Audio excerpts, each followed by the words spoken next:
The idea of the American dream is one that if you work hard enough, no matter who you are, where you come from, or what you have done, you can be successful and make it big.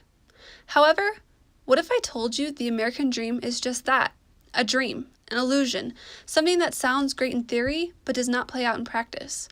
Studies are finding that social mobility in the United States is almost non-existent, and it continues to worsen. That is, the social class that you were born in is most likely where you will stay for the rest of your life. When people talk about the American dream, they often forget to talk about the several inhibiting social barriers that exist within our society. These barriers include institutionalized racism, lack of funding and resources for public schools in lower-income neighborhoods, the gender pay gap, and several other systemic issues ingrained in the foundation of our social, political, and judicial practices. A study done by William J. Collins and Marianne H. Wanamaker found that over their lifetime, African American workers are less likely to excel in their career field than their white counterparts. According to the study, quote, inputting income using individual characteristics, including occupation, region, and gender, it was found that Black sons have historically been significantly less likely than their white peers from similar economic backgrounds to ascend the income ladder. End quote.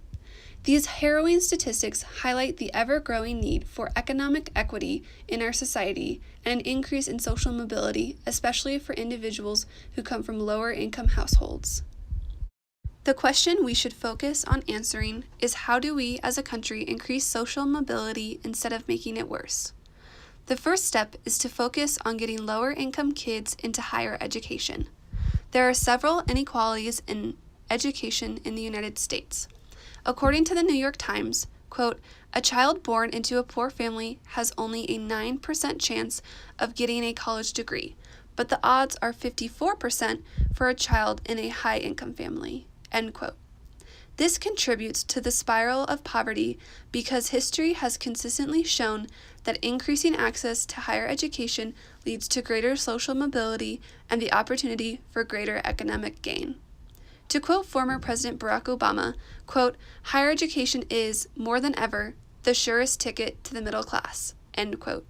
Therefore, to increase the success of disadvantaged individuals, we as a society need to come together and pool our resources to provide greater access to a higher education. And by doing this, we would be ensuring a better future for all.